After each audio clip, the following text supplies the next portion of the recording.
Welcome to the Space for Grace podcast, a place where you can come as you are, hear genuine conversations about women's holistic health, and leave educated, inspired, and encouraged about your health and fitness journey. Get ready to find freedom to flourish in your physical, mental, and spiritual health. I'm your host, MK, and I'm so glad you're here. Welcome to the Space for Grace. Hello, everyone. Welcome back to the second episode of Space for Grace. I'm MK, and I'm so glad you're back. In the first episode, we talked about my story. I just shared my personal experience and how I got to where I am at today doing fitness coaching. And so today, naturally, I wanted to jump into back to the basics, beginner tips for if you're newer to strength training and weightlifting, because I am a personal trainer. That is my area of expertise. And so I have 10 tips plus a bonus tip at the end of the episode that you don't want to miss for strength training. So I first got into strength training through swim team, funny enough. I swam competitively in middle school and part of high school. And so I would go to practice and we would swim for a couple hours and then we would do what we called dry land, which I think it's really funny that we called it dry land on swim team, but we would just go over to the gym. We would either do like a timed circuit while lifting weights, or we would go do sets and reps. And I wasn't really taught why we were doing these different exercises, or probably not the right form on all of these exercises. So it was just an introduction to everything. And we would do a lot of like isolation movements. Like I remember doing tricep push downs on the cable, tricep overhead extensions with dumbbells, laying on a bench, bicep curls, things like that. Sometimes we do like box jumps and mile runs and burpees. So different kind of higher intensity cardio circuits. But for the most part, I just went and did it and didn't really know the reasons behind it. And then after I quit swim team, I just continued to mainly run with a little bit of strength training sprinkled in from what I had learned from swim team. But again, I didn't really know how to write a program or follow a program. I just kind of did random things. And then after my PCOS diagnosis, I realized that all of the running, all of the high intensity workouts were stressing out my body, causing a lot of inflammation. So that's when I started cutting back on the cardio, trying to focus more on strength training. I finished my personal trainer certification, started watching a bunch of YouTube videos and reading and listening to podcasts. And I also followed a strength training program written by another professional personal trainer. And that's where I really learned all of these things I'm about to share with you. And funny enough, when I followed that strength training program a few years ago, it was only 2 full body days. Like that was my split, 2 full body strength training days. But just doing that, I was able to lose weight and see really great progress through that program. So that kind of taught me the power of following a strategic strength training program and doing the same exercises week to week for a certain amount of time to see progress. So without further ado, let's jump into my top 10 tips for beginner strength trainers. So my first tip is to do your lifts first and then do your cardio at the end. And there's multiple reasons for this, but if you do your cardio first, then you're not going to get the most out of your strength training session because you're going to be more fatigued and more tired. But if you prioritize your lift first, you're going to get a lot more out of it. You're going to really be able to build strength, build muscle, which is what you're trying to do by strength training. And then doing your cardio at the end, whether it's a higher intensity circuit or a low intensity steady state, like 30-minute incline walk based on your goals, then that's just going to help you reach your goals faster. My second tip is do dynamic stretches at the beginning of your workout and static stretches at the end of your workout. So this would be like a mobility warm up and then stretching for a cool down. And the reason to do your dynamic mobility warm-ups first is to prevent injury, to get your blood flowing, to, get those joints nice and primed for your movements. You don't want to just jump into a heavy lift because your muscles aren't ready for that, especially if you've been sitting down all day. So you want to prepare your joints, prepare your muscles, start getting that heart rate up so that once you start lifting, you're prepared. And then your static stretches at the end during your cool down are going to help with recovery, with your muscles not getting super sore and super tight the next day. So this is a great time to just do some static stretches at the end of your workout. And static stretches means like you're touching your toes, or you're holding your arm across your chest to stretch. And then dynamic means movement. So maybe you're doing like marches or leg swings, arm circles, things like that. Okay, my third tip is to have a plan and follow a program. And like I said at the beginning, when I first followed a well-written program that was based on me and my goals, I saw so much progress compared to when I was just going in and doing a random workout each day. And so from personal experience, I know that this works. And just from a professional position as well, the main reason this works so well is because of progressive overload, which we're going to talk about at the end. But if you're not doing the same exercises week to week, then you're not going to see progress. You're not going to be able to see yourself adding weight and getting stronger. And you want to follow a program that is strategic to where you're fitting in enough weight for each muscle group, right? You want it to be well-rounded, and you want a program that's written for you and your goals. So you don't want to just look up a random workout program that's written for someone who is trying to bulk and trying to gain weight while you're actually wanting to like lose weight and go into a cut, or vice versa. My fourth tip is with how to figure out what split you should be following. So I'm going to explain this as simple as possible. And split just means, for example, on Monday, I'm going to do legs. On Tuesday, I'm going to do arms. On Wednesday, I'm going to do core. Maybe you've seen those bodybuilders on Instagram posting their split for the day. So that's what we're talking about. And with the split, the main rule of thumb to follow is you want to hit each muscle group 2 times a week. And so first thing to do is figure out how many days a week are you going to strength train. And you want to be realistic with yourself at first. So if you're just starting out and you're new to strength training and your goal is just to generally build some muscle, lose a little bit of fat and recomp, then maybe start with 2 or 3 days per week to get into it and then build from there. So if your goal is to work out 2 or 3 times a week, I would do full body workouts on those days. So a full body split. And that's so that you can hit every muscle twice that week. And if you're going to work out 4 times, strength train 4 times in a week, you have a couple different options, right? You could do upper body, upper, lower. You could do a legs, push, pull, full body, but either way, you're hitting every muscle twice in the week. And follow that logic through to 5 days or 6 days. If you're working out 5 days, you could do like legs, push, pull, upper, lower, or legs, push, pull for a 6-day split. So you're basically just basing your split on how many days a week you're going to train and how can I hit every muscle twice in those days. My next tip is you want to start your strength training with your compound lifts. So compound meaning you're using multiple muscle groups for that movement. So for example, squat, deadlift, bench press, and row. So those lifts, you're using multiple muscle groups. You want to start with those. Think of starting with the hardest thing first. That's going to take the most work and fatigue your body the most. You want to start there.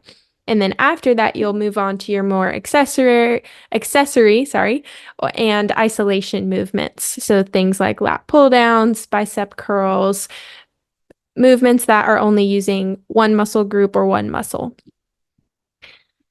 My 6th tip for you is with your core, instead of doing a full day or a full workout dedicated just to abs or just to core, just tack this on at either the beginning or the end of like 2 or 3 of your workouts throughout the week.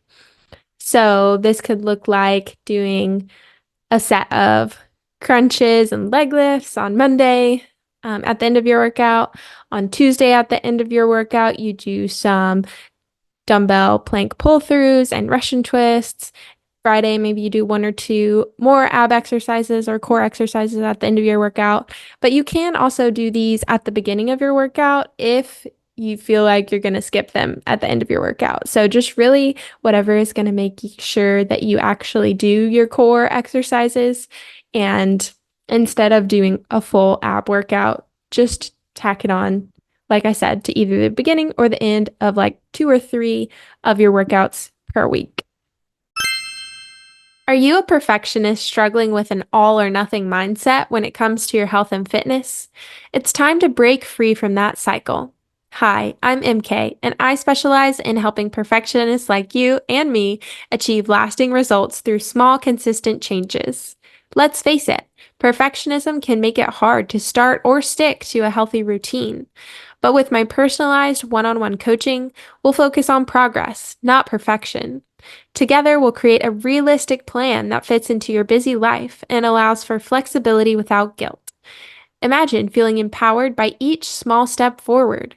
Whether it's incorporating healthy habits into your day, finding balance in your workouts, or nourishing your body with mindful eating, I'll be your guide to sustainable change.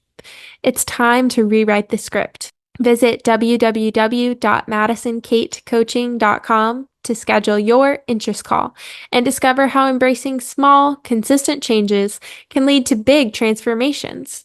Because your journey to a healthier, happier you starts with taking that first step. So, tip number 7, I'm going to explain sets and reps, mainly rep ranges and how to pick your rep range. Okay. So, if you're doing 1 to 5 repetitions, so when I say reps, I mean like 1 to 5 squats. And then when I say sets, how many times you do that amount of squats with rest in between, right? So if your main goal is to just build strength, think power lifter, just getting really strong and be able to lift your max possible for 1 rep, then you're going to mainly want to train in the 1 to 5 rep range for strength. Most people as beginners are going to start out in the hypertrophy rep range, which is more like 8 to 12. But if you do 6 to 8, that's a mix of strength and hypertrophy. 8 to 12 reps would be hypertrophy. And then 12 to 15 reps is hypertrophy and endurance. And 15 plus reps is going to be more endurance. And this is all general. It can vary a little bit based on the muscle that you're working, but this is just a good rule of thumb to follow. So really anywhere from 6 to 15 reps if you're just trying to build lean muscle mass and lose some fat and recomp your body, that's a great rep range to be at. And then doing 3 to 5 sets. And then your rest time is also going to depend on your goals. So if you're focusing on hypertrophy, which is just building muscle mass, then you're going to rest for about 60 to 90 seconds between your sets. If you're doing strength, like 5 sets of 3 squats in that 1 to 5 rep range, right?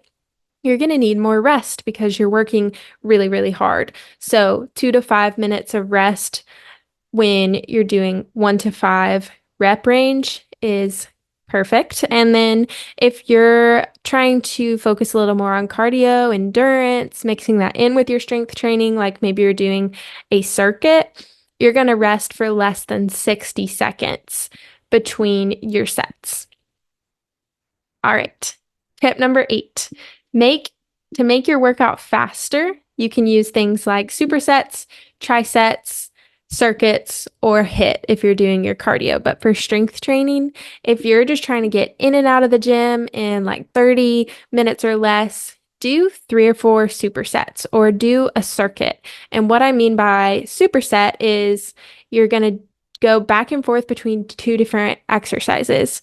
So, for example, if you're doing shoulder press and then squats, you would do one set of shoulder press, one set of squats, rest, and then go back to your second set of shoulder press, second set of squats, rest, third set of shoulder press, third set of squats, rest. And when you're trying to get through this fast, I would pick one upper body and one lower body, or two different muscle groups, right? A push and a pull or something like that, or legs and core, so that you don't have to rest between exercise 1 and exercise 2. You're only resting between the superset, and that's going to help your workout go by a lot faster rather than doing squats, resting, squats, resting, squats, resting, then moving on to exercise 2. And it's the same thing for trisets. Trisets is just a superset, but with 3 exercises. And then a circuit would be doing like 6 to 8 exercises, for example, but you're doing one set of each exercise, then resting, then going back through and doing your second set of each of those exercises, and then going back and doing your third round or your fourth round. And that is a great way to just get in and out really quickly if you don't have a lot of time. Another thing you could do is use time, especially if you're doing a circuit. You could do, for example, 30 seconds of exercise, rest for 30 seconds, move on to your second exercise, do it for 30 seconds, rest for 30 seconds, etc. All right, we're almost through our 10 tips and almost to the bonus tips that I have for you at the end. But tip number 9 is how to make your workout harder. And there's lots of different ways that you can make your workout harder. So this may be once you're through your first program, or you're halfway into your first program and you are starting to get stronger and make it a habit of getting your strength training in at the gym or at home, and you're wondering, how to switch things up a little bit, make it more interesting and make it a little bit more challenging. So obviously you can increase the number of sets or reps, or increase your weight that you're doing on an exercise, and that's called progressive overload. But there are other fun ways to make exercises harder. So one example is to do eccentrics or negatives. And eccentric means lengthening. So it's the lengthening portion of a movement when the muscle's getting longer. So if you're doing a row, the eccentric would be when you're lowering the weight or the dumbbell. And so eccentrics just means going slowly on the lengthening part of the movement.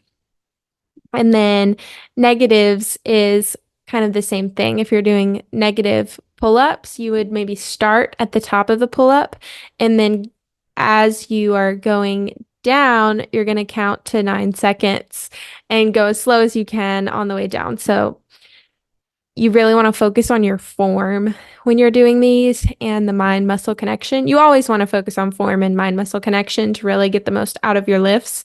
But eccentrics and negatives are a really great way to make your exercise harder. Another thing you can do is add pauses or pulses. So think of a hip thrust. If you're just thrusting up and down and not really taking a break between reps, if you do like a 3-second hold at the top of your hip thrust, your muscles are really going to have to work hard to squeeze and to hold in that position before you go into the next rep. So you could try that. Pulses, like for squats or for lunges, those burn so bad. So like 1.5 squats where you go all the way down, then you come halfway up, then you go back down, then you come all the way up. Those are super hard. You can do the same things with lunges and bridges and lots of other exercises. And then the last way that you can make your exercises harder that I have written down for you is to decrease your rest time. So that's obviously going to make a workout more challenging because you're having to have more endurance, better cardiovascular endurance, and it'll just feel a lot more challenging.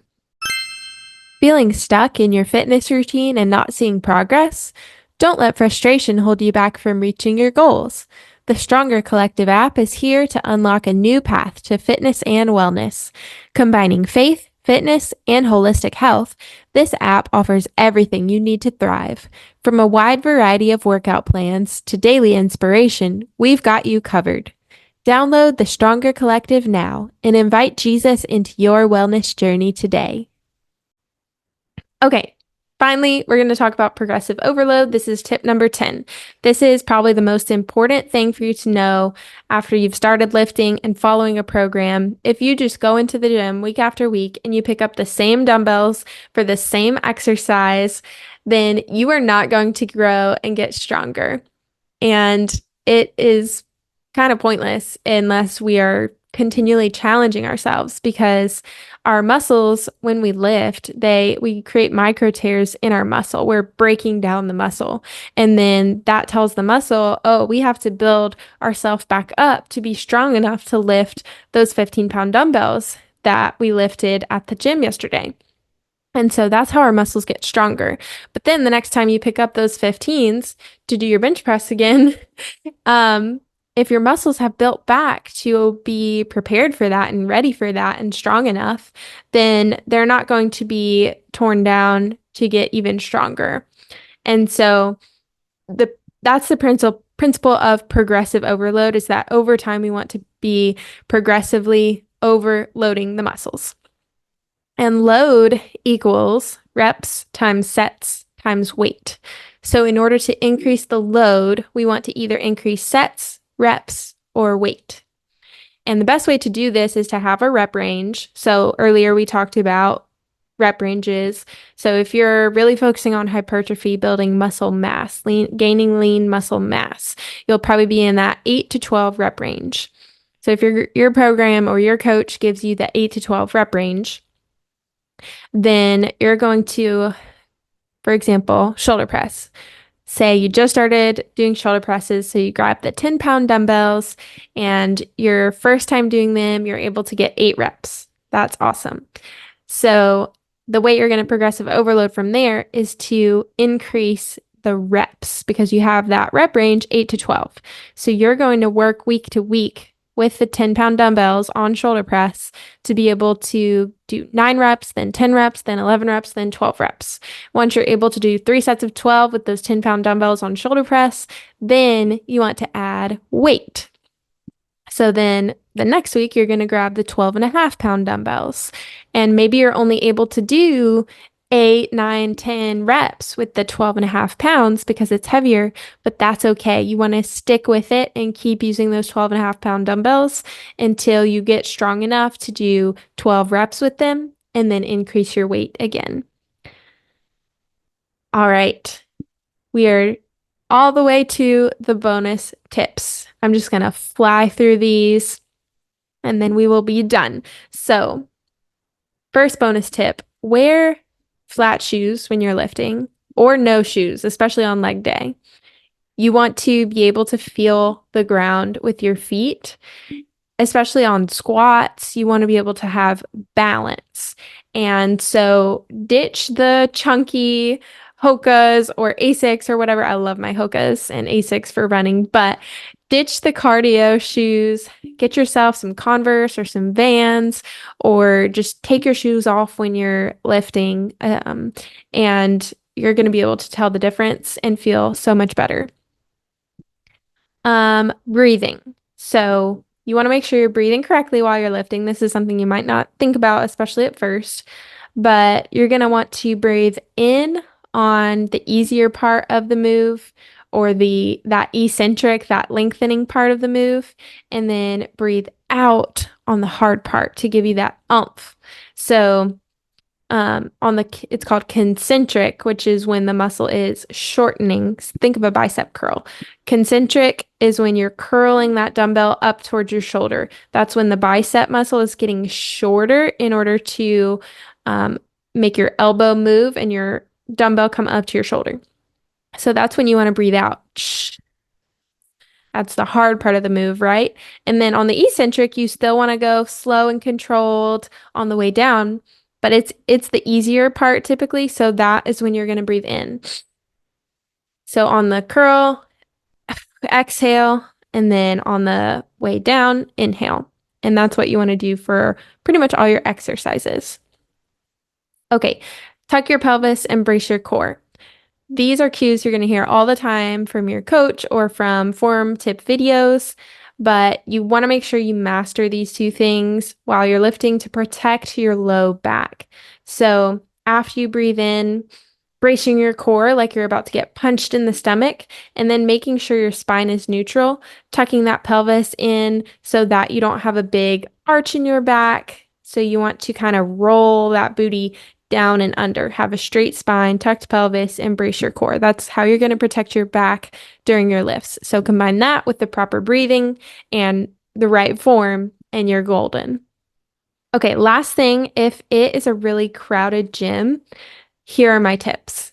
Go anyway, just show up. You could start on the stair stepper or a cardio machine to kind of just get in the groove, maybe look around, check out which areas of the gym aren't as busy.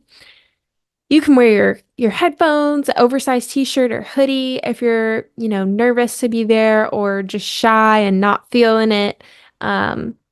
And then go in with a plan, right? Even if you just write it in your notes yourself beforehand, or follow a program or have a coach or a friend come with you, but have a plan and watch the form videos for those exercises you're going to do before you show up so that you feel confident that you know what you're doing and you're not super worried about looking like you don't know what you're doing in the gym. And then if it's super crowded and you don't want to be around all those people or waiting for machines, grab some dumbbells, go to a corner and just do a dumbbell. You can look up, there's so many good shy girl dumbbell workouts online. You can just do one of those. That way you still get your workout in, you still feel proud of yourself, build that self-efficacy, that confidence in yourself. And you don't just leave and feel like a bummer because you weren't able to get your workout in. So I still want you to go. If you're going to go strength train, pick up a weight at some point. Just try to do something. Do your best. And then if you need help, ask someone for help in the gym. 99% of people at the gym are just happy that they're there, that you're there. They're proud of you. They want to help you succeed, and they're going to be super nice. If they're not, then that's on them. Tell the manager if anyone gives you trouble. But find a gym where you do feel comfortable, you do feel confident, and it's okay to ask people for help. And it's okay to not know what you're doing all the time or look like you don't know what you're doing. There's been plenty of times, even as a personal trainer, maybe I was trying a new exercise or I had never done that machine before and wasn't quite sure how it worked. And someone kindly helped me out, and it wasn't awkward. I didn't have to feel bad about it. So all right, those are my top 10 tips plus my bonus tips for anyone who is new to strength training and weightlifting. Let me know which of these was your favorite or if you learned something new from this podcast episode. And as always, if you enjoyed this, please leave me a rating and review and subscribe so that you don't miss an episode. But I hope you have a wonderful week, and I'll talk to you next time. Thank you so much for listening to today's episode of the Space for Grace podcast. Be sure to check out the description for any links or resources that were mentioned during this episode. And if you enjoyed this podcast, be sure to subscribe, share with a friend, and leave a review. I hope you're leaving today educated, inspired, and ready to flourish. This is Space for Grace.